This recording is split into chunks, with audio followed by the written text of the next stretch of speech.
হযরত উমরের যুগে একদিন স্বপ্নে দেখতেছেন যে আল্লাহর রাসূল মসজিদে নববীতে নামাজ পড়াইতেছেন, ফজরের নামাজের ইমামত, নামাজ শেষ করছেন, হেলান দিয়া নবীজি বসছেন, দেয়ালে হেলান দিয়া এক টুকরি খেজুর আল্লাহর রাসূলের কাছে হাদিয়া আসছে। স্বপ্নে দেখতেছেন হযরত আলী যে আল্লাহর রাসূল খেজুরগুলাকে সবার ভেতরে বন্টন করতেছেন।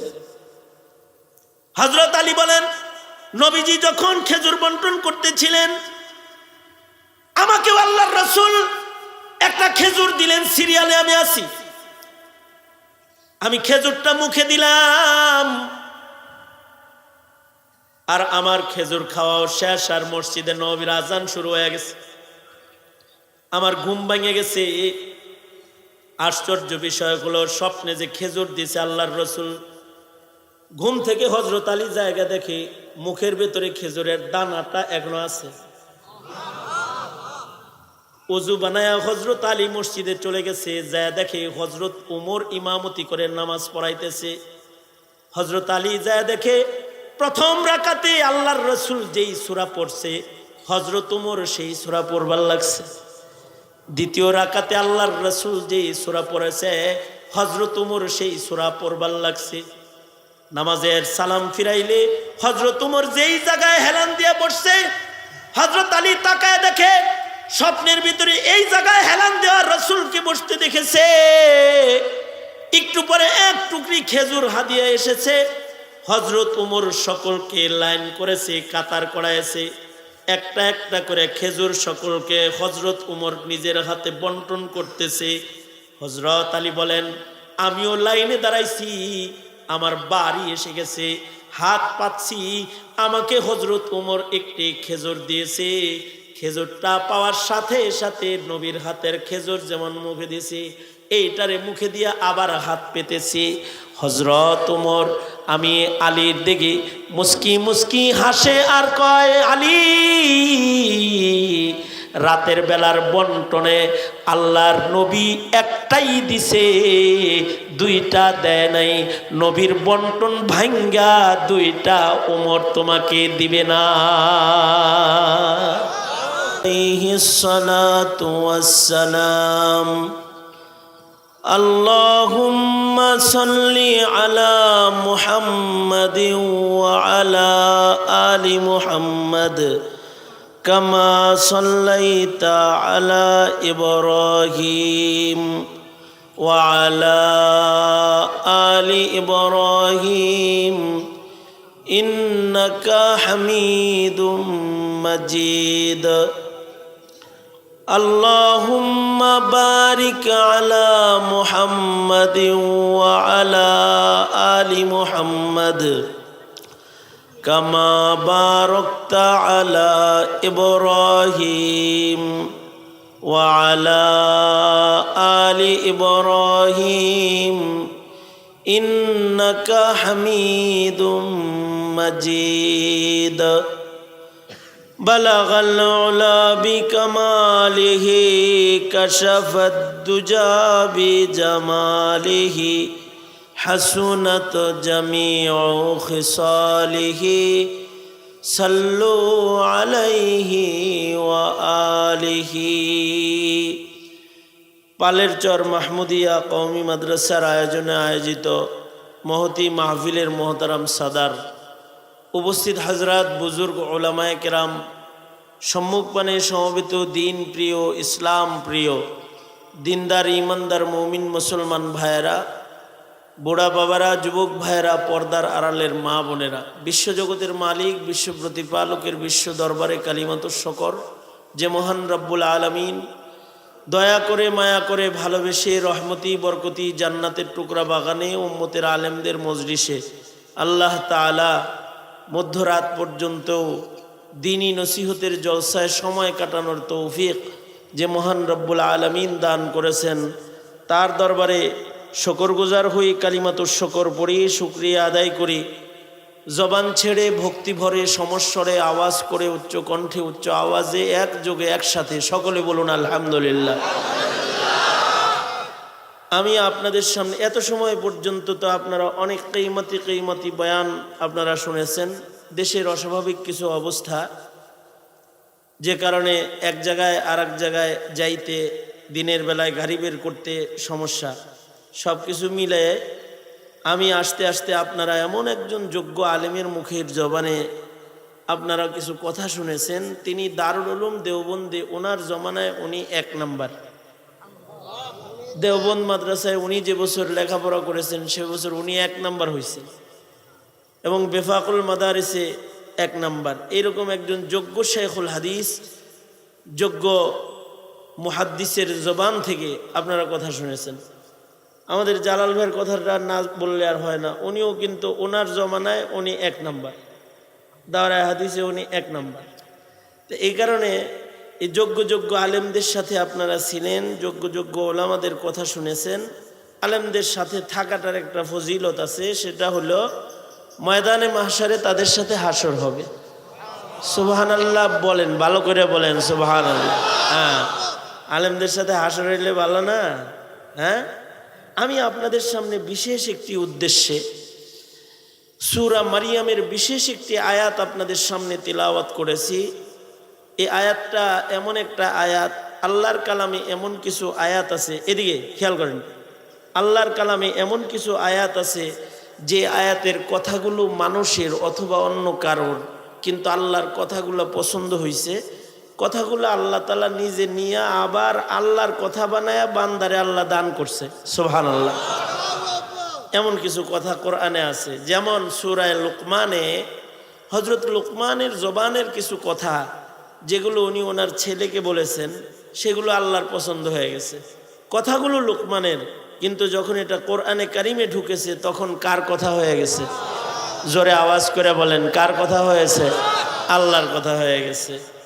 এরকম সূরা জিনের ভেতরে জিন্নাতদের কিছু কথা আছে যে কথাগুলো জিনদের, কিন্তু আল্লাহ আল্লাহর কথা বানায় আল্লাহর হাবিবের কাছে নাজিল করছে। যেমন জিন্নাতরা আগে আসমানে যাইতো, আকাশে যাতায়াত করত, হঠাৎ করে এখন আর আকাশে যাইতে পারে না, আসমানের দরজা বন্ধ হয়ে গেছে।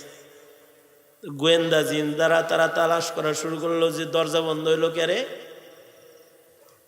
ঘুরতে ঘুরতে মক্কায় যায় দেখে আল্লাহর রসুল ফজরের নামাজে কোরআন শরীফের তিলাওয়াত করতেছে। জিনেরা আল্লাহর রসুলের তিলাওয়াত শুইনা অফিসে যায় রিপোর্ট করছে, ইন্না সামিআনা কুরআনান আজাবা, আমরা কিন্তু আশ্চর্য এক কোরআন শরীফ শুনছি। মনে বলে এইটা দুনিয়া আসার কারণে দুনিয়ার দরজা বন্ধ হয়ে গেছে, আর আসমানে যাইতাম পারি না। আল্লাহু আকবার, জোরে করে বলেন। এইরকম আমি আপনাদের সামনে যে আয়াতটা তিলাওয়াত করেছি, এই আয়াতটা হযরত ঈসা আলাইহিস সালাতু ওয়াস সালামের মায়ের কোলের কথার একটা কথা। আপনারা জানেন পয়গম্বর ঈসা আলাইহিস সালাতু ওয়াস সালাম বাপ ছাড়া জন্মাইছেন, ঠিক কিনা? ঈসা নবীর বাপ আছে? খ্রিস্টানরা মনে করে ঈসা নবীর বাপ হলো আল্লাহ, নাউজুবিল্লাহ বলেন। কিন্তু মুসলমানের ঈমান হলো ঈসা নবীর বাপ নাই। আল্লাহ তাআলা পয়গম্বর ঈসাকে বাপ ছাড়া দুনিয়ায় পাঠাইছেন। বলেন তো, ঈমানের সাথে আল্লাহর জন্য বাপ ছাড়া মানুষ দুনিয়াতে পাঠানো সম্ভব না অসম্ভব? কারণ আল্লাহ তাআলা সক্ষম না অক্ষম? জোরে বলেন। সব কাজের বেলায় আল্লাহ তাআলা কি? সক্ষম। বলেন সক্ষম। আর আমরা কি? অনেক বেড়া আছে, হে কইতেছেন না আমি অক্ষম না, মনে মনে ভাবতেছে, তাই না? আরে আমেরিকার প্রেসিডেন্ট জো বাইডেন ও অক্ষম, পেটে মোচার দিলেই বোঝা যায় অক্ষম। পেটে মোচার দেয় না? পেটে মোচার দিলে কি হয়? অক্ষমতা প্রকাশ পায়।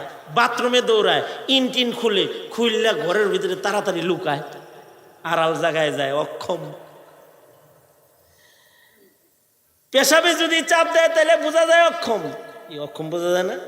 হ্যাঁ, কোন মানুষ তো সক্ষম নাই, সব মানুষ হলো অক্ষম। সক্ষম একজন, তিনি কে? জোরে বলেন, আরো জোরে। জোর হলো না, জোরসে বলো।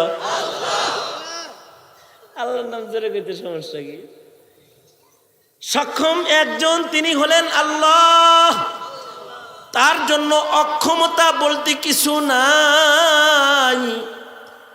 তিনি কাদের মতলব, তিনি সব কিছুর বেলায় সক্ষম। সুতরাং বাপ সারা বাচ্চা পাঠাইতে তিনি অক্ষম না সক্ষম? যেমন হযরত ঈসা আলাইহিস সালাম, ওনার বাপ নাই, শুধু মায়ের মাধ্যমে আল্লাহ তাআলা ওনাকে দুনিয়ায় পাঠাইছেন। মানুষের আরেকটা দুর্বলতা হইল জন্মের পরে মানুষ কথা কয় না। জন্মের সাথে সাথে প্রাণীরা অনেক কাজ করতে পারে, কিন্তু মানুষ করতে পারে না। জন্মের পরেই মনে করেন হাঁস, এটা জন্মের পরেই সাঁতরায়। মুরগি বাচ্চা জন্মের পরেই নিজের খাবার নিজের ঠোঁটে নিজে খায়। মানুষ মানুষ অক্ষম এত যে জন্মের পরেই কথা বলতে পারে না। কথা বলার একটা সময় আছে, সময় মতো কথা বলে। কিন্তু আল্লাহ পাক হযরত ঈসা আলাইহিস সালামকে জন্মের পরেই কথা বলাইলেন। কি জন্য কথা বলাইছেন? পয়গম্বর ঈসার সালামতির জন্যে, ঈসা আলাইহিস সালামের মায়ের সালামতির জন্যে, নিরাপত্তার জন্যে। হযরত মরিয়ম যখন বাচ্চা প্রসব করলেন, বাচ্চা প্রসব করার সময় সালামতি লাগে। এ কারণে নবীর সুন্নত হলো যদি কারোর সন্তান হওয়ার সময় হয় তাহলে আল্লাহর আশ্রয় চাইতে থাকবে, দোয়া করবে আল্লাহর সাথে, ঘন ঘন আল্লাহর সাথে যোগাযোগ করবে। আর আমাদের অভ্যাস হলো আমরা গাইনি ডাক্তারের সাথে যোগাযোগ রাখি। কি কথা কাল লাগে, ঠিক না? মানে পেটে বাচ্চা আইছে, গাইনির লগে যত যোগাযোগ আল্লাহর লগে অত যোগাযোগ নাই। সঙ্গত কারণে গাইনি ডাক্তার হাসপাতাল নেওয়ার পরে কয় আইবো না, কার্টন লাগবো, পেট কাইটা বাইর করতে হইব, স্বাভাবিক কায়দায় আইবো না। যারা বস্তুর উপরে ভরসা বেশি করে এদের কাটাকাটি বেশি লাগে। আর গ্রামের যে রিক্সাওয়ালার বিবি, ওষুধের টাকা নাই, হের বাড়িতে সকালবেলায় দেখছে যে ব্যথা ওঠে নাই, ঘর দুয়ার মুছে, আবার আবার এই বেলায় একটু উঠতে উঠতে একটু আগে ব্যথা উঠছিল, বাচ্চা হয়ে গেছে। আল্লাহু আকবার জোরে করে। কারণ বাচ্চা বের করেন দুনিয়াতে মানুষ আনেন কে? জোরে বলেন। আল্লাহ তাআলা দুনিয়াতে মানুষ আনেন তো জন্মের সময় আল্লাহর আশ্রয় চাইতে হয়। আল্লাহর আশ্রয় চাইলে ডাক্তার লাগে না, ডায়াবেটিস লাগে না, কিছু লাগে না। যেমন হযরত ঈসা আলাইহিস সালাম জন্মাইছেন হলো জঙ্গলে, গাছের ছায়ার নিচে, খেজুর গাছের নিচে জন্মাইতেছেন। কোনো দায়ী নাই, কোনো নার্সিং ব্যবস্থা নাই, কোনো নার্স নাই, হাসপাতালের কোনো বেড নাই, কিন্তু বড় সালামতির সাথে জন্ম। কেমনে বাচ্চা হইছে হযরত মরিয়মের নিজেরও খবর নাই। আবার সালামতি কত যে বাচ্চা হইছে, শুয়ে রইছে, ক্লান্ত হয়ে গেছে, তাজা খেজুর উপর থেকে টপ টপ করে নিচে পড়তেছে আর খাইতেছে। পাথর থেকে ছাচ্চা ঠান্ডা পানি বের হইতেছে, এগুলো পান করতেছে। এই যে সালামতি, এই যে নিরাপত্তা, এই যে রহমত দিল কে? আল্লাহ দিয়ে দিছে, তো হয়ে গেছে। এলিজাবেথ হসপিটালে গেছে, বিদেশে গেছে, কিন্তু বাচ্চা হয়েছে একটা টেরা। ভালো ডাক্তার দিয়ে বাচ্চা হয়েছে, কিন্তু বাচ্চাটা হার্ট ছিদ্র, বাচ্চাটার সালামতি নাই, বাচ্চাটা বিকলাঙ্গ হয়ে গেছে। মায়ের পেটে ভালো ছিল, কিন্তু জন্ম নেওয়ার পরে এটা পাগল হয়ে গেছে, অ্যাবনর্মাল হয়ে গেছে। বলেন তো এটা করছে কে? জোরে বলেন। এ কারণে যাদের বাচ্চা কাচ্চা ঘরে হবে তখন আল্লাহর কাছে দোয়া বাড়াইতে হবে। কি বাড়াইতে হবে? দোয়া বাড়াইতে হবে। দোয়া ছাড়া বাচ্চা আসেও না, পেটে বাইরে হয় না। আল্লাহর রহমত ছাড়া বাচ্চা হয় না। কোনো ডাক্তার বাচ্চা দিতে পারে না। বাচ্চা দেয় কে? বন্ধা যারা, তাদের বাচ্চা হয় না, কারণ আল্লাহ দেয় না। আল্লাহ আবার বন্ধা কেউ দেয় যদি আল্লাহ দেয়। যেমন হযরত জাকারিয়া বাচ্চা চায়, আল্লাহ আপনি আমাকে একলা ছাইরেন না, একটা ওয়ারিশ দেন। কিন্তু আমার বিবি কিন্তু বন্ধা বিবি, এটা বাচ্চা নেওয়ার মতো যোগ্যতা তার নাই। আল্লাহ আমি তাও দিলাম, দিয়ে দিছে। দিছে দিছে দিছে দিছে ছেলে সন্তান দিছে, দিছে দিছে আবার বাচ্চা বয়সে বাচ্চাটারে নবী বানায় দিছে। যে সকল মানুষ বাচ্চা অবস্থায় নবুয়ত পাইছে তাদের ভেতরে একজন হলেন হযরত ইয়াহইয়া। হযরত ঈসা আলাইহিস সালাতু ওয়াস সালাম বাচ্চা বয়সে নবুয়তি পেয়েছেন। জন্মের পরেই বলে ইন্নী আবদুল্লাহ আতানিয়াল কিতাবা ওয়া জাআলানি নাবিয়্যা। বাচ্চা কথা বলতেছে। এই বাচ্চায় যে কথা বললো, এই কথাগুলো বড় সুন্দর সুন্দর কথা বলছে, কথাগুলো আল্লাহর পছন্দ হয়ে গেছে। আল্লাহ তাআলা বাচ্চা ঈসার কথাকে নিজে নিয়ে আল্লাহ নিজের কথা বানায়া নিজের বন্ধুর কাছে নাজিল করছে। আল্লাহু আকবার বলেন। সূরা মরিয়মে এখন যে কথা আছে, ঈসা নবীর কথা বলা যাবে না। কথাগুলো কার? জোরে বলেন কার? আল্লাহ। দোনো হাত উপরে তোলেন। রাত 12টা তো ঘুমাইতেছেন, কে কে আল্লাহ জানে। হ্যাঁ সোজা করেন, সোজা করেন, আঙুল খুলেন। আপনারা না হ্যাঁ করলো একটু খাতিরটা দিল লাগাইতেছে। এই সোজা করেন। হ্যাঁ হাত খুলে দেন, এইভাবে খুলেন খুলেন খুলেন। আমি যে এখানে একা না, আপনারা যে মাঠ ভর্তি আছেন এটা মানুষরে জানান দেন। জোরে কোন সুবহানাল্লাহ। ফেরত দিলাম এটা, এই আওয়াজটা ফেরত দিলাম। আরো জোরে আওয়াজ দেন, বিকট আওয়াজ সুবহানাল্লাহ। জোরে বলেন আলহামদুলিল্লাহ। আওয়াজ করে বলেন আল্লাহু আকবার। আরো জোরে করে বলেন আল্লাহু আকবার। হাত নামান। এই যেমন আমার সাথে ছিলেন, নবী ঈসার 3টা দোয়া কামনা আপনাদেরকে শিখিয়ে দেই। এই দোয়াগুলা আপনারাও কামনা করবেন, তাইলে প্রজন্ম সুন্দর হবে, কবর সুন্দর হবে, হাসর সুন্দর হবে। পয়গম্বর ঈসা আলাইহিস সালাতু ওয়াস সালাম মায়ের পেট থেকে আল্লাহর কাছে কামনা করতেছেন, আসসালামু আলাইয়া ইয়াউমা উলিদতু ওয়া ইয়াউমা আমুতু ওয়া ইয়াউমা উবআসু হাইয়া। আল্লাহর কাছে কামনা করতেছেন জন্মের সময় সালামতির।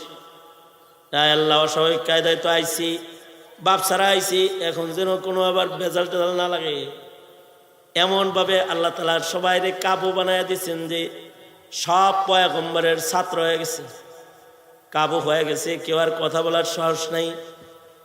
আবার মৃত্যুর সময়ও সালামতি। দুশমনরা ওনাকে মারার জন্য ঘরে ঢুকছে, ঈসা নবীর দোয়া আল্লাহ তাআলা কবুল করছেন। এ কারণে পয়গম্বর ঈসাকে মানুষের হাতে আল্লাহ তাআলা মরতে দেন নাই। ঈসা আলাইহিস সালাতু ওয়াস সালামকে আল্লাহ তাআলা আকাশে নিয়ে গেছেন। ঈসা নবী সম্পর্কে 2 নম্বর আকীদা হলো পয়গম্বর ঈসা আলাইহিস সালাম মরেন নাই, তিনি জীবিত আছেন। কোথায় আছেন? 4র্থ আকাশে আছেন। 3 নম্বর আকীদা হলো নুজুলে ঈসা হবে, তিনি আবার আকাশ থেকে নামবেন, দামেস্কের জামে মসজিদের ছাদের উপরে নামবেন, দাজ্জালকে হত্যা করবেন, কিন্তু সালামতির সাথে উনি মরবেন। মৃত্যুটা বড় সালামতির সাথে পাক জমিনে তয়বার মাটিতে মদিনার মাটিতে মরণ হবে। আল্লাহর রাসূলের রওজার পাশে দাফন হবে। আবার ওনার দোয়ার বরকতে ওনার হাসরটাও বড় সুন্দর। তিনি বিশ্বসভার সভাপতি মুহাম্মাদুর রাসূলুল্লাহ সাল্লাল্লাহু আলাইহি ওয়াসাল্লামের পাশে আল্লাহর আদালতে দাঁড়াবেন। আল্লাহু আকবার কবীর। জন্মও সুন্দর, মরণও সুন্দর, হাসরও সুন্দর। জন্ম যাদের সুন্দর হয়, দুনিয়ার জীবন সুন্দর হয়। জন্মের সময় সাধারণ একটা দাগ যদি কারোর গায়ে লেগে যায়, এটা মরণ পর্যন্ত থাইকা যায়। কয় কিরে এই দাগ মিশে না কেন? কয় এটা জন্ম দাগ, জন্ম দাগ মুছে না। জন্মের সময় সালামতি হইলে মৃত্যু পর্যন্ত এই সালামতির ধাক্কা চলে। আর মরণের সময় যাদের সালামতি হয়, হাসর পর্যন্ত কবরে তারা ভালো রয়। আল্লাহু আকবার। কবরে ভালো থাকে। আর হাসর যাদের ভালো হবে, ভালো মানুষদের সাথে দাঁড়াবে, তো আল্লাহর জান্নাতে ভালো মানুষদের সাথে সিধা চলে যাবে। জন্মের পরে যে মানুষের শান্তি আসবে, সালামতি আসবে, দিনদারি আসবে, পরহেজগারি আসবে, অটোমেটিক আসে না। এর জন্য আল্লাহর রাসূল আবার কিছু আমল শিখাইছেন। আল্লাহর রাসূল কিছু আমল শিখাইছেন, তার ভেতরে একটা আমল হলো মুসলিম সন্তানের ঘরে সন্তান জন্মগ্রহণ করলে আজান দিতে হয়, কানে আকামত দিতে হয়। মুসলিম সন্তানের ডান কানে আজান দিতে হয়, বাম কানে আকামত দিতে হয়। এর দ্বারা সন্তানটাকে সালামতি আল্লাহ তাআলা দেয়। তাফসীরে হাসান বসরির ভিতরে হাসান বসরি রহমতুল্লাহ আলাইহি লিখেছেন, খবরটা শোনার সাথে সাথে সুবহানাল্লাহ বলার লাগে রেডিও বয়ে থাকেন, ভালো করে একটা সুবহানাল্লাহ করেন। হাসান বসরি বলেছেন, মুসলিম বাচ্চা যেটা মুসলমানের ঘরে জন্মায়, টাইম মতো সুন্দর একটা আজান যদি তার ডান কানে হয় আর তার বাম কানে যদি আকামতটা হয়, এই আমলটা করার সাথে সাথে আল্লাহ তাআলা আল্লাহর কুদরতি কলম দিয়া ও বাচ্চার কলবের ভেতরে কালিমার সিল মাইরা দেয়। এখন তো জমানা বড় উল্টা জমানা। আমার কাছে একটা বাচ্চা আনছে, বাচ্চার বয়স 5 মাসের কম হবে না, তাহনিক করার জন্য। হয়তো তাহনিকের কোনো বয়ান আমারটা শুনছে যে আমার কাছে, তাই কয় হুজুর আমি মিরপুর থেকে আইছি, আমার বাচ্চাকে আপনাকে দিয়ে তাহনিক করাইতে। ভালো কথা, আমি খেজুর চিবে চুবে একটু রসটা লাগাই দিলাম। পরে কয় হুজুর আজানটা দিয়ে দেন। বাচ্চার বয়স হলো 5 মাস, এখন আজান দিয়ে দেন কেন? আজান আগে হয় নাই? হাসপাতাল হয়েছিল তো একটু ছুটে গেছে, এটা এখনো দেওয়া হয় নাই।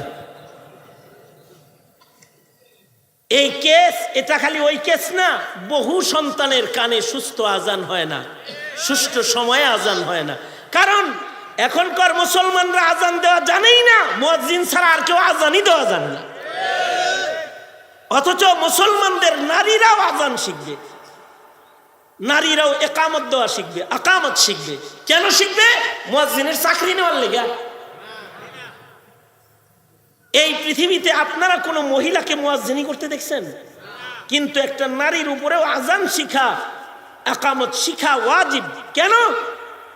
জরুরতে লাগতে পারে, স্বামী গেছে বাইরে, ঘরে বাচ্চা জন্মাইছে, কোনো পুরুষ নাই, তাহলে এই দাদি কোলে নিয়ে আজান দিতে হবে, নানির বাচ্চা কোলে নিয়ে আজান দিতে হবে, আকামত দিতে হবে।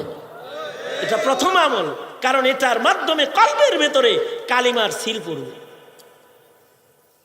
তাহলে আপনারা যারা আজান দেওয়া জানেন না, আপনারা তো মগা গ্রুপ অফ ইন্ডাস্ট্রিজ লিমিটেড হয়েছেন, ঠিক না? মুসলমান হিসেবে তাহলে আজান দেওয়ার শেখা দরকার কিনা জোরে বলেন? কে কে আজান দিতে পারেন, আকামত দিতে পারেন, এটা আমি বলবো না, আগে হাত তোলেন কে। কিন্তু আমি এটা বলবো যে আপনার ঘরে একজন মানুষ এমন থাকবে না, নারী হোক পুরুষ হোক, যে আজান দিতে পারে না। রাখবেন না ইনশাআল্লাহ? বলেন ইনশাআল্লাহ। এই মেহনত করবেন তো ইনশাআল্লাহ? হ্যাঁ, আমি এই পদ্মা নদী পার হইতেছিলাম, ওই পাশে ফেরি, তখন ওই যে ফেরির ছাদের উপরে নামাজের জায়গা আছে, আমি তো ওখানে গেছি নামাজ পড়তে, আসরের নামাজ। যাই দেখি আরো কিছু মুসল্লি একত্রিত হয়েছে, আমার দেখে চিনছে, কয় হুজুর আপনি নামাজ পড়ান। মাশাআল্লাহ, আপনারাও কি মুসাফির? কয় হ্যাঁ আমরা মুসাফির। বললাম আকামত দেন। আমি ঘুরে দাঁড়ায় রয়েছি, একজন আকামত দেয় না। পরে আমি পিছনে ফিরে দেখি ওরা ধাক্কা ধাক্কি করতেছে, এ কয় আপনি দেন, এ কয় আপনি দেন, এই কাম করতেছে।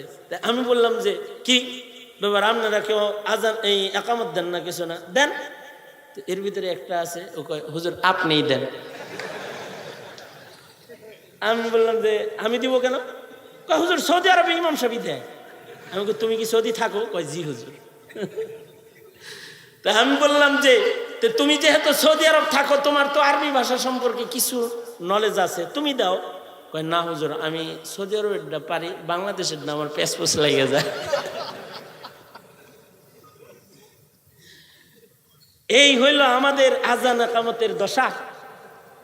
অথচ জন্মের পরে আজান একামতের গুরুত্ব, মুসলিম সন্তান জন্মের পরে এটা 1 নম্বর আমল, যে সন্তানের কানে আজান দেওয়া হবে, আকামত দেওয়া হবে। আমাদের দেশের এক কুলাঙ্গার বলেছিল আজানের ধ্বনি নাকি বেশ্যার ধ্বনির মতো লাগে। তখন মুফতি আমিনী বলেছিলেন কুলাঙ্গারটার বাবা মা জন্মের পরে ওর কানে আজান একামত দেয় নাই, তালাশ করে দেখো, আজান হয় নাই, একামত হয় নাই, এ কারণে আজানের বিপক্ষে কথা কয়। কারণ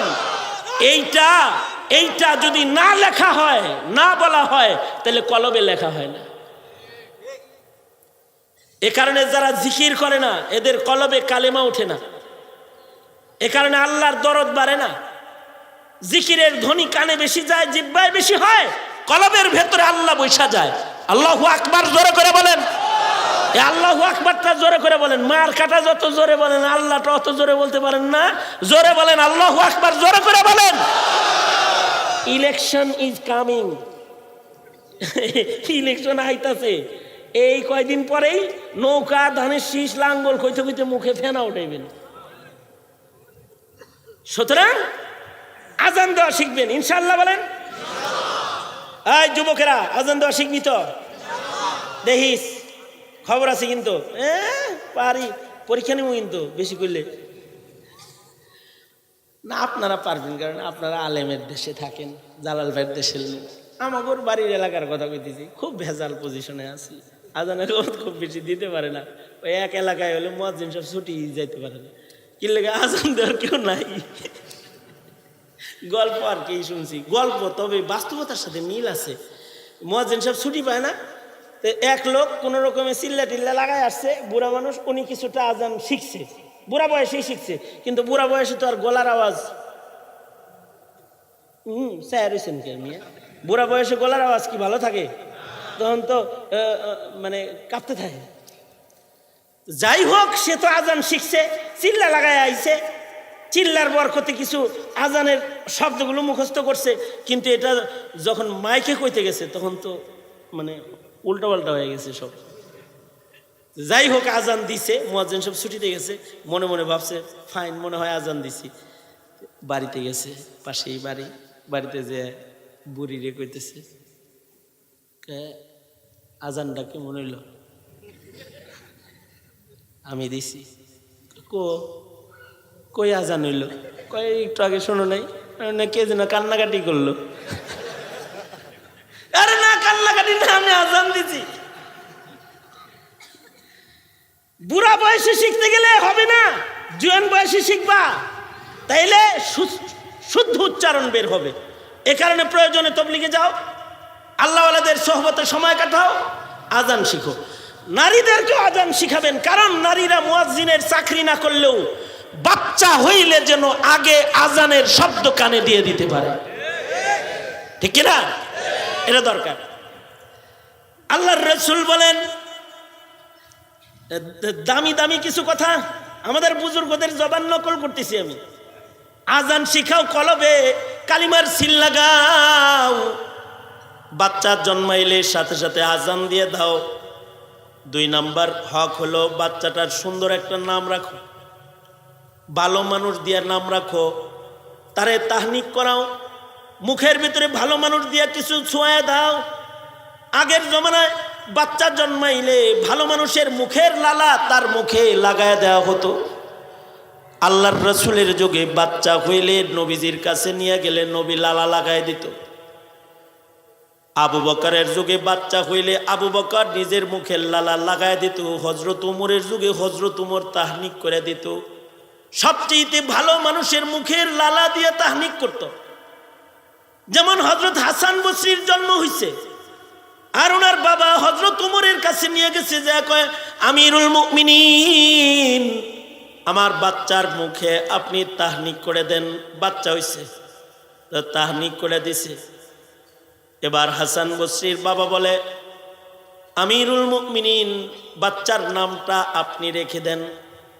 হযরত উমর চেহারার দিকে তাকায় বলে, সাম্মুহু হাসানান ফা ইন্নাহু হাসানুল ওয়াজহি, তার নামটা হাসান রাখো, চেহারাটা বড় দেখতে সুন্দর। ভালো মানুষের মুখের লালা পড়েছে, ভালো মানুষ দিয়ে নাম লেখায়েছে। হযরত আলীর কাছে তিনি বায়াত হয়েছে, হযরত আলীর কাছ থেকে খেলাফত পেয়েছে। যত মারেফতের সিলসিলা আছে সব হাসান বসরিতে যায়, ঠিক যায়। ভালো মানুষের মুখের লালা পাইছে, ভালো মানুষের নাম পাইছে। ভালো মানুষ দিয়ে যদি নাম রাখা না হয় তাহলে নাম পরিবর্তন করতে হয়।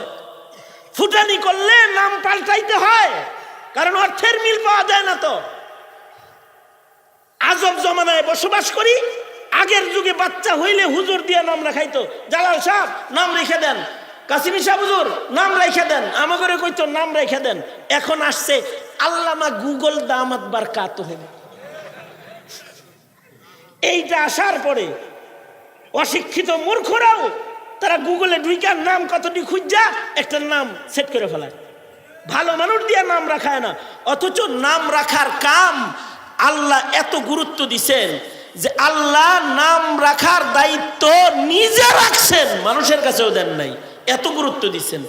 যেমন আমাদের নবীজির নাম আল্লাহ তাআলা জমিনে নবীজিকে পাঠানোর আগেই জান্নাত বানায়া জান্নাতের গেটে নিজের নামের সাথে লিখে রাখছেন।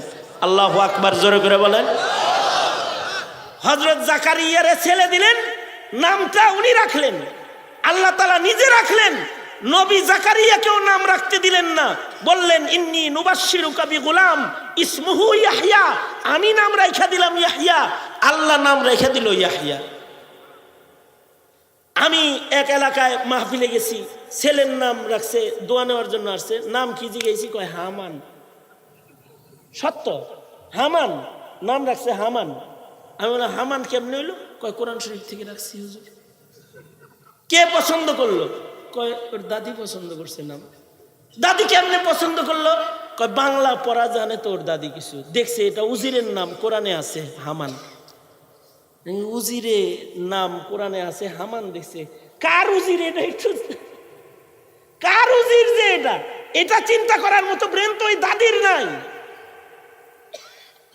এক বাড়িতে দাওয়াতে গেছি, যায় দেখি এই বাচ্চা একটা ঘুরে, এটার নাম হলো হিমু। আমি যে কি কমু এখন, মানে খুঁজে পাইতেছি না হিমু নাম। তা আমি জিগাইলাম নামটা কে রাখছে? কয় মায়ে রাখছে। পরে দেখি এর বাড়িতে হুমায়ুন আহমেদের হিমু সিরিজ যা আছে পুরাটা আছে উপন্যাস। মানে নামটা মুনাজ্জাল মিন উপন্যাস, মিনাল উপন্যাস, উপন্যাস থেকে এটা নাজিল করাইছে নামটা। নামটা ভালো একটা মানুষের মুখ দিয়ে বাইর করতে হয়। নাম খালি মানে কি বলে এটা রে, টিপটপ মোহাম্মদ ইবনে মুহাম্মদ ইবনে মুহাম্মদ ইবনে মুহাম্মদ, আব্দুর রহমান ইবনে আব্দুর রহমান ইবনে আব্দুর রহমান ইবনে আব্দুর রহমান, আব্দুল্লাহ ইবনে আব্দুল্লাহ ইবনে আব্দুল্লাহ। সাহাবীর নামও আব্দুল্লাহ, এর বাপের নামও আব্দুল্লাহ, তার বাপের নামও আব্দুল্লাহ, তার পোলার নামও আব্দুল্লাহ, তার বাবার নাম আব্দুল্লাহ। 7 পুরুষ আব্দুল্লাহ নাম।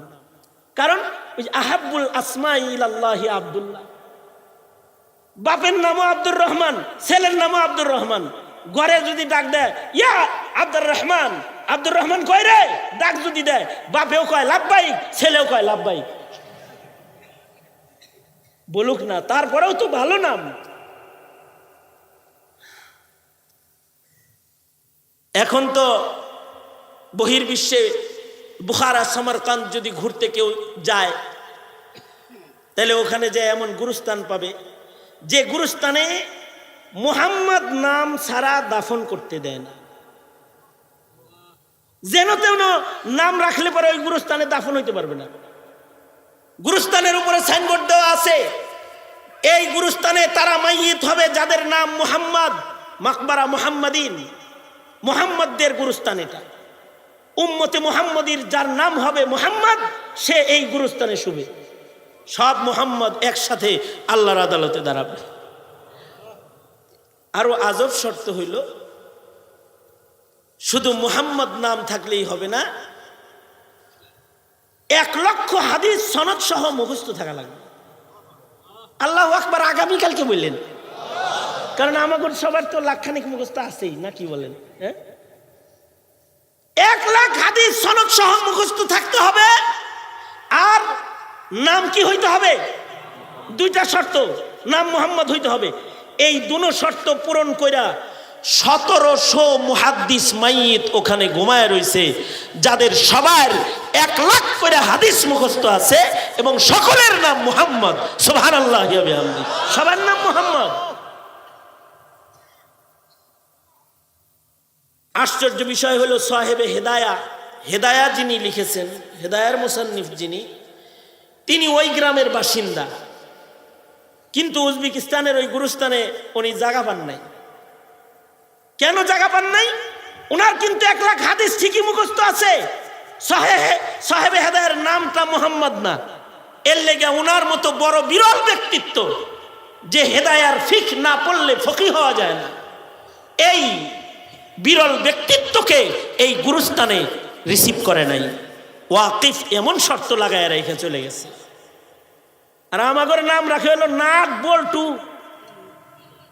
এক মেয়ে খালি কান্দে, কিরে কান দেখে রে, নাম কি? কয় বৃষ্টি।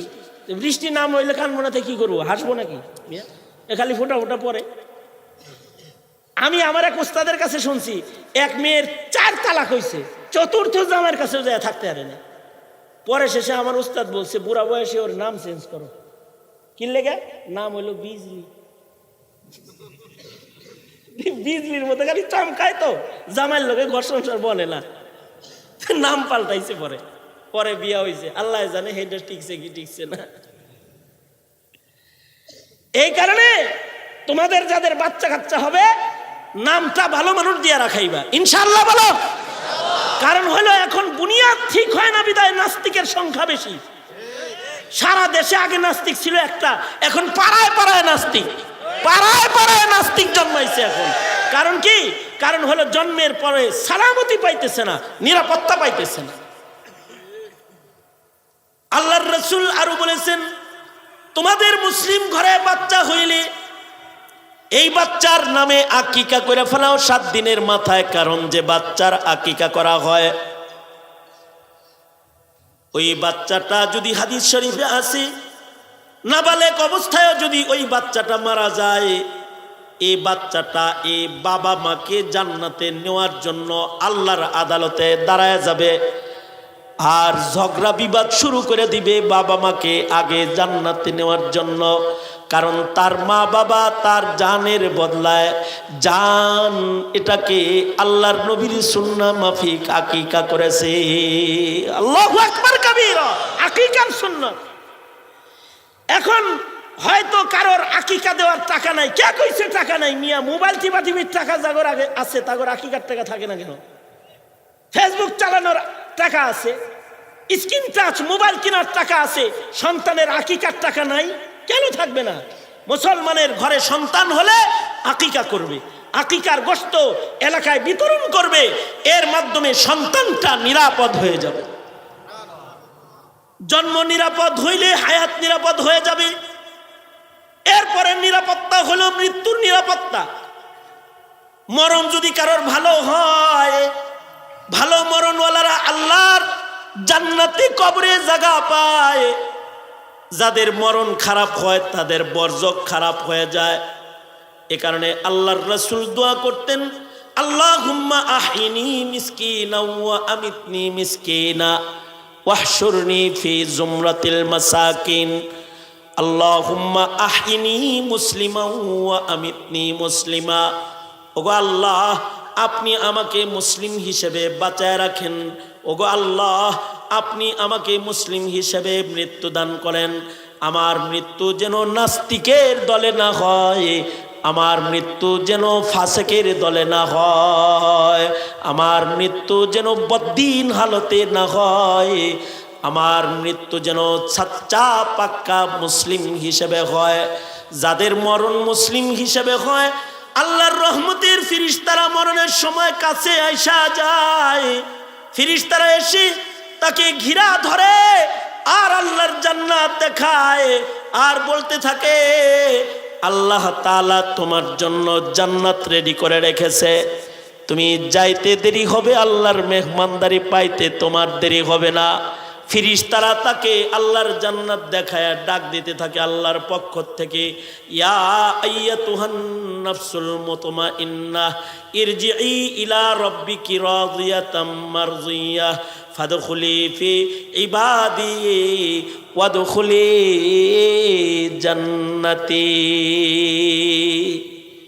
নেক হায়াতের দোয়া অনেকেই চায়, ভালো মরণের দোয়া অনেকে এখন আর চায় না। ভালো একটা মত যেন হয়, ভালো মরণ হওয়া, ভালো মরণের জন্য দোয়া করা, নিজেরা দোয়া করবে না, আল্লাহ কালিমার মৃত্যু দিয়েন আমাকে, যেন আমার জবানে মরণের সময় যেন কালিমা উচ্চারিত হয়, এর জন্য দোয়া করা। কালিমার মরণ হওয়ার জন্য দোয়া তো করবেন, কালিমার মরণ হওয়ার জন্য কালিমার যে আহকাম আছে এগুলো মানার চেষ্টা করা, তাইলে কালিমার মরণ হয়। কেউ কেউ আছে মরার আগে নামাজের সুযোগ হয়, হযরত হুসাইন মরার আগে নামাজ পড়ছে। কেউ কেউ আছে মরার আগে কোরআন তেলাওয়াত করার সুযোগ হয়, হযরত উসমান মরার আগে কোরআন তেলাওয়াত করছে। কেউ কেউ আছে শহীদি মরণ নসিব হয়। কেউ কেউ আছে মরণের আগে জিকির করতে থাকে, মরণের আগে কালিমা পড়তে থাকে। আমাদের এমন বুজুর্গরা আছেন যারা মৃত্যুর আগে গোসল কইরা নতুন কাপড় পরে কেবলামুখী শুয়ে জিকির করছেন আর মরে গেছে। হাদিস শরীফে আল্লাহর রাসূল বলেন, যেই মানুষটার মরণ হবে এমন অবস্থায় যে তার মুখে থাকবে লা ইলাহা ইল্লাল্লাহ, সে জান্নাতে চলে যাবে। আর এক হাদিসে আল্লাহর রাসূল বলেন, মাম্মাতা ওয়া হুয়া ইয়ালামু লা ইলাহা ইল্লাল্লাহ, যে লোকটা মারা গেল আর তার হৃদয়ে আছে আল্লাহ ছাড়া আর কোনো ইলাহ নাই, সে আল্লাহর জান্নাতে চলে যাবে। কখনোই যেন আমাদের মরণটা ঈমান হারা অবস্থায় না হয়, এমন ফিকির সব সময় হৃদয়ে লালন পালন করে প্রত্যেকটা মুসলমান মরণের ইন্তজার করবে। মরণ যদি কারোর আল্লাহর স্মরণ করতে করতে হয়, আশা করা যায় কবরের জগৎ তার আল্লাহর জান্নাতের বাগান হয়ে যাবে। আর একটা দোয়া আমি আপনাদেরকে করাই, সেটা হলো এই, অনেকের স্বভাব আছে অনেকের যে তারা পারিবারিক কবরস্থান করে। আমি আপনাদেরকে সতর্ক করতেছি, এটা পারিবারিক কবরস্থান কইরা যে পরিবারের সব এক জায়গায় শুইলেন, পরিবারের সবাই কি এক নাম্বার নামাজি? যদি সবাই এক নাম্বার নামাজি না হয়, সব এক জায়গায় শুইলেন, একটা বাহানা তো আবিষ্কার করা দরকার যেন কবরে রেহাই পাওয়া যায়। কবরের জগতের মাসআলাটা হলো এইরকম, বরের কারণে যেমন বর যাত্রীর মেহমানদারি হয়, 500 রানের ব্যবস্থা হয়, তেমন গুরুস্থানে একজন অলির কবর থাকলে তার কবরের বরকতে গ্রামের সকল মাইয়িতকে অনেক সময় ভালো মেহমানদারি করা হয়। এই আশায় আমাদের বুজুর্গরা পাবলিক গুরুস্থানে শয়। এই কিছুদিন আগে হযরতেরও শায়েখ, আমারও মুরব্বী ছিলেন হামিদুর রহমান রহমতুল্লাহ আলাইহি, হাফিজ হুজুর রহমতুল্লাহ আলাইহির খাস খলিফা ছিলেন, আবরারুল হক সাহেব রহমতুল্লাহ আলাইহির খাস খলিফা ছিলেন, পাবলিক গুরুস্থানে শুইছেন। নিজের পারিবারিক গুরুস্থান বানানোর প্রবণতা বন্ধ করুন। সামাজিক কবরস্থানকে দেখভাল করুন, এটাকে সুন্দর করে সাজান। তাতে কি হবে? ভালো মানুষের সাথে কবর হইলে আপনার কবর জান্নাতের বাগানও হইতে পারে, কারণ একজনের কারণে আরেকজনকে আল্লাহ তাআলা অনেক সময় মায়া করেন। আমি রংপুরে এক এলাকায় গেছি, ওই এলাকায় কবরস্থান মিঠাপুকুর এলাকা, নাই বললেই চলে, মানে গুরুস্থানের উপরে বৈশা, মানে বাপের কবরের উপরে বৈশা বিড়ি খাইতেছে। এই দৃশ্য দেখছি আমি, বাড়ির উপরে কবরের উপরে বিড়ি খাইতেছে, অথবা কবরস্থানের পাশে গরু বান্ধা আছে, গরু পেশাব করতেছে, এগুলো কবরের পাশ দিয়ে যাইতেছে। এই হলো পারিবারিক কবরস্থানের হালত। এ কারণে কবরস্থান হইতে হয় সামাজিক, সমাজের সব মানুষ সেখানে শুবে। এরপরেও সবার এই দোয়া করতে হবে, আয় আল্লাহ আমার পাশে কোনো বেনামাজিরে শোয় না, কারণ মরণটা তো আইব আল্লাহর পক্ষ থেকে সিরিয়াল মতন। আপনি বললেন, এরপরে মারা গেল আস্তে একটা শয়তান, যেটা হেডে গ্রামে অনেক শয়তান মানুষ থাকে না, আপনাদের গ্রামের কথা বলি না, আমাদের গ্রামের কথা বলতেছি। মনে করেন গ্রামে কিছু মানুষ থাকে যেগুলোর কথাবার্তা নাস্তিকের মতন, তা আপনি মরছেন, এরপরে হে নাস্তিকটা মরছে মনে করেন, তো হের কবরও তো আপনার পাশেই হইব, তাই না? সিরিয়াল মতো করবো না? পাশের কবরে যদি ডান্ডার বাড়ি শুরু হয়, তা আপনি কি খুব নিরাপদে ঘুম পারবেন মনে করতেছেন? মনে করেন আপনার পাশের বাড়িতে যদি আগুন লাগে, তখন কি আপনার ঘরের সামান আপনি নিরাপদ থাকেন নাকি নিরাপত্তাহীন হয়ে যান? আপনার পাশের কবরটা যদি হয় নাস্তিকের কবর, মুরতাদের কবর, ফাঁসি লয়ে মরছে তার কবর, তাহলে তো আপনার নিরাপত্তা হারিয়ে গেল গা। এই কারণে দোয়া করতে হয়, আল্লাহ ভালো জায়গায় কবর দিও, আমার কবরটা যেন ভালো জায়গায় হয়। এ দোয়া করতে হয়, ভালো জায়গার কবর কামনা করতে হয়। এই কারণে হযরত উমর দোয়া করতেন, আল্লাহুম্মা রযুকনি শাহাদাতান ফি সাবিলিক ওয়াজআল মাউতি ফি বালাদি রাসূলিক। আশ্চর্য বিষয় হলো হযরত উমরের দোনো দোয়া কবুল হয়ে গেল। নামাজ পড়াইতেছেন, দুশমনে আইসা পেটের ভিতরে ছুরি মারলে খাদ্যথলি কাটা গেল। শহীদি মরণ ওনার হইল, মদিনায় বললেন। এরপরেও যখন মৃত্যুর জন্য অসুস্থ বদনে বিছানায় অপেক্ষা করতেছেন, নিজের সন্তান আব্দুল্লাহকে ডেকে বলে, আব্দুল্লাহ রে, উম্মুল মুমিনিন হযরত আয়েশার কাছে একটু যাও। রসুলের ঘরের ভেতরে হুজরায় আয়েশার ভেতরে 4টা কবরের জায়গার একটা কবরের জায়গা ফাঁকা আছে। একটা কবরের ভেতরে আল্লাহর রসুল ঘুমায়েছে, আর একটা কবরে আবু বকর ঘুমায়েছে, আর একটা কবরের জায়গা এখনো ফাঁকা আছে, যেটা উম্মুল মুমিনিন আয়েশা নিয়ত করেছে তিনি নিজে ওই কবরের ভেতরে শুইবেন। সন্তান রে, উম্মুল মুমিনিন রে যায় বলো যে আমিরুল মুমিনিন উমর বিন খাত্তাব ওই কবরের জায়গাটা উম্মুল মুমিনিনের কাছে একটু ভিক্ষা চায়। উমর একটু রসুলের কদমের কাছে ঘুমাইবার চায়, যদি তিনি দয়া কইরা ওই জায়গাটা আমাকে দেয়, তাহলে আমাকে জান্নাতুল বাকিতে নয়, সরওয়ারে দু আলম নবীর কবরের পাশে কদমের কাছে আমার কবরটা একটু কইরা দিও। আমি উমরের মন বলে, দূরে গেলে আমাকে কবরে যে কবর কি আচরণ করবে জানা নাই, তবে রসুলের পায়ের কাছেও যদি আমি উমর জায়গা পাই, আমার মন বলে যে সরওয়ারে দু আলমের পাশে কবরটা হইলে কবরে আর কষ্ট থাকবে না। আব্দুল্লাহ ইবনে উমর হযরত আয়েশা সিদ্দিকার কাছে যায় কয়, আব্বাজান এই জায়গাটা চাইছেন, দিবেন? হযরত আয়েশা সিদ্দিকা বলে, তোমার বাবার চাইতে ওখানে শোয়ার মতো হকদার বেশি কে আছে? আর যাও যায় বলো তিনি শুইবেন। কারণ হযরত উমরের তো অনেক শান। হযরত উমরের শান হইল আসাদুহুম ফি আমরিল্লাহি ওমর। হযরত উমর ইসলামের বেলায় শক্ত, আল্লাহর বিধান মানায় সে শক্ত। ফারুক বাইনাল হাক্কি ওয়াল বাতিল, হক বাতিলের মাঝখানে বিচ্ছেদকারী হলেন হযরত উমর। লাউ কানা বাদি নাবিয়্যুন লাকানা উমর। আল্লাহর রসুল বলেছেন আমার পরে কেউ নবী হইলে হয়তো উমর। আল্লাহর রসুল বলেন সব নবীদের একজন করে মুহাদ্দাস আছে, আমি নবীরও একজন মুহাদ্দাস আছে, মুহাদ্দাসি ওমর। সব নবীর একজন করে মুহাদ্দাস আছে। তার মানে মুহাদ্দিস বলে যে হাদিস পড়ায়, আর মুহাদ্দাস বলে যার কলবের ভেতরে আল্লাহ তাআলা নিজের কথাকে ইলকা করে। হযরত উমর হলো ওইরকম মানুষ যার হৃদয়ের ভেতরে আল্লাহ তাআলা নিজের কথাকে ইলকা করে। এ কারণে 21 জায়গায় কোরআনের আয়াত হযরত উমরের মতো আল্লাহ তাআলা নাজিল করেছেন। এমনকি হযরত উমরের শান হলো তিনি মসজিদে দাঁড়ায় থাকে, শত শত মাইল দূরে তিনি দেখে হযরত সারিয়া যুদ্ধ করতেছে, আর হযরত উমর মসজিদের মিম্বরে দাঁড়ায় রয়েছে।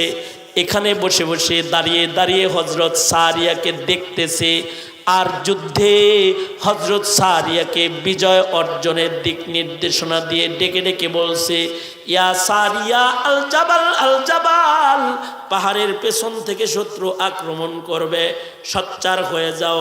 হযরত উমর তো এমন শানওয়ালা মানুষ যে শান, হযরত উমরের শান তো এমন যে মদিনা শরীফের ভেতরে কোনা কাঞ্চিতে রাতের অন্ধকারে কেউ যদি ঘুমের ভেতরে কোনো স্বপ্ন দেখে, সেটাও হযরত উমর খবর রাখে। আব্দুল্লাহ বিন যায়েদ বিন আব্দে রব্বিহি আয়েশা আল্লাহর রাসূলকে বলে, ওগো আল্লাহর নবী, ওগো আল্লাহর নবী, আমি তো আজানের শব্দ স্বপ্নে দেখছি, আরবি শব্দ একজনে আমার শিখাইছে। তো আল্লাহর রসুলকে আজান শোনাইছে, আজানের শব্দ শোনাইছে। তো আল্লাহর রসুল বলে ওটা তো ফিরিস্তা এসে তোমার আজান শিখাইছে। তো হযরত ওমর চুপ করে বসে রয়েছে ওখানে, পাশেই বসা। যখন যায়েদ বিন আব্দে রব্বির নাম ইতিহাসের পাতায় উঠে গেছে, বেলাল রেদি আজান দেওয়া দিছে, দস্তখত কমপ্লিট। এবার হযরত ওমর বলে, আল্লাহর নবী যেই বিষয়টা সিদ্ধান্ত হইল এইটা তো আমি আরো অনেক আগের থেকে দেখি। আল্লাহর রসুল বললেন, আলোচনা যখন চললো তখন বললা না কেন? কয় তখন বলি না এজন্যে, এখন যদি আমি কথা বলি তাইলে তো ক্রেডিটটা আমার হয়ে যাবে, ইতিহাসের পাতায় আমার নাম চলে যাবে। আমি দেখলাম যে আমার একটা ভাইয়ের নাম ইতিহাসে উঠতেছে, এজন্য ওর নামটাকে উঠতে দিলাম। আল্লাহু আকবার জোরে করে বলেন। এখন কি কেউ কাউরে উঠতে দেয়? আর হযরত ওমর কয় আমি উঠতে দিলাম। এগুলো আমি আগের থেকেই স্বপ্নে দেখি নবী। শুধু তাই না, হযরত আলী রাদিয়াল্লাহু আনহু হযরত ওমরের যুগে একদিন স্বপ্নে দেখতেছেন যে আল্লাহর রাসূল মসজিদে নববীতে নামাজ পড়াইতেছেন, ফজরের নামাজের ইমামত, নামাজ শেষ করছেন, হেলান দিয়া নবীজি বসছেন, দেয়ালে হেলান দিয়া এক টুকরি খেজুর আল্লাহর রাসূলের কাছে হাদিয়া আসছে। স্বপ্নে দেখতেছেন হযরত আলী যে আল্লাহর রাসূল খেজুরগুলাকে সবার ভেতরে বন্টন করতেছেন। হযরত আলী বলেন, নবীজি যখন খেজুর বন্টন করতেছিলেন আমাকেও আল্লাহর রাসূল একটা খেজুর দিলেন, সিরিয়ালে আমি আছি, আমি খেজুরটা মুখে দিলাম, আর আমার খেজুর খাওয়াও শেষ, আর মসজিদে নববীর আজান শুরু হয়ে গেছে। আমার ঘুম ভেঙে গেছে। আশ্চর্য বিষয় হলো স্বপ্নে যে খেজুর দিছে আল্লাহর রাসূল, ঘুম থেকে হযরত আলী জায়গা দেখে মুখের ভেতরে খেজুরের দানাটা এখনো আছে। ওযু বানায়া হযরত আলী মসজিদে চলে গেছে, যায় দেখে হযরত ওমর ইমামতি করে নামাজ পড়াইতেছে। হযরত আলী যায় দেখে প্রথম রাকাতে আল্লাহর রাসূল যেই সূরা পড়ছে হযরত ওমর সেই সূরা পড়বার লাগছে। দ্বিতীয় রাকাতে আল্লাহর রাসূল যেই সূরা পড়েছে হযরত ওমর সেই সূরা পড়বার লাগছে। নামাজের সালাম ফিরাইলে হযরত ওমর যেই জায়গায় হেলান দিয়ে বসছে হযরত আলী তাকায় দেখে স্বপ্নের ভিতরে এই জায়গায় হেলান দেওয়া রাসূলকে বসতে দেখেছে। একটু পরে এক টুকরি খেজুর হাদিয়া এসেছে। হযরত ওমর সকলকে লাইন করেছে, কাতার করাইছে, একটা একটা করে খেজুর সকলকে হযরত ওমর নিজের হাতে বন্টন করতেছে। হযরত আলী বলেন, আমিও লাইনে দাঁড়াইছি, আমার বাড়ি এসে গেছে, হাত পাচ্ছি, আমাকে হযরত ওমর একটি খেজুর দিয়েছে। খেজুরটা পাওয়ার সাথে সাথে নবীর হাতের খেজুর যেমন মুখে দিয়েছে এইটারে মুখে দিয়ে আবার হাত পেতেছে। হযরত ওমর আমি আলীর দিকে মুস্কি মুস্কি হাসে আর কয়, আলী রাতের বেলার বন্টনে আল্লাহর নবী একটাই দিছে, দুইটা দেয় নাই, নবীর বন্টন ভাঙ্গা দুইটা ওমর তোমাকে দিবে না। শান হলে এরকম, তাইলে উনি রাসূলের পাশে জায়গা পাবে না তো কে পাবে? হযরত উম্মুল মুমিনিন বলে, আমার জায়গা আমি উমরকে দিয়ে দিলাম। হযরত উমরকে দিয়ে দেওয়া হয়েছে, এমনি আসে নাই, হযরত উমরের চেষ্টা করা লাগছে নবীর পায়ের পাশে কবর নেওয়ার জন্য। সাধারণ মানুষেরও চেষ্টা করতে হয় আলেমের কবরের সাথে কবর বানানোর জন্য, চেষ্টা করতে হয়। কবর যদি বানানোর সম্ভব না হয়, সবাই তো আর শাইখুল হাদিস আল্লামা আজিজুল হকের পাশে কবর পাবে না, সবাই হাফিজি হুজুরের সাথে কবর পাবে না। কিন্তু নবীজি আর একটা সহজ তরিকা দেখায় দিচ্ছেন, সেটা হলো আলমারউ মা মান আহাব্বা। কবর লাগবে না, তবে হায়াতে যদি কারোর আলেমের সাথে মোহাব্বত থাকে হাসরের মাঠে সে আলেমের সাথে দাঁড়ায়া যাবে। আল্লাহু আকবার জোরে করে বলেন। এ কারণে আলেমদেরকে জেলে ঢুকায় রাখা না, কলবে ঢুকায় রাখতে হয়, দিলে ঢুকায় রাখতে হয়। বুঝেন? বুঝেন? বুঝলে বুঝপাতা, না বুঝলে তেজপাতা, তেজপাতা না বুঝলে ওই মানে আপনারে জোর করে বোঝানোর কিছু নাই। জেলে ঢুকানো যায় না, তবে কলবে ঢুকানো যায়। যদি কোনো আলেমকে কলবেও কেউ রাখে হাসরের মাঠে আলেমের সাথে আল্লাহ তার হাসর করে দিবে। ভালো হাসর করার জন্য ঈসা নবীও দোয়া করছে।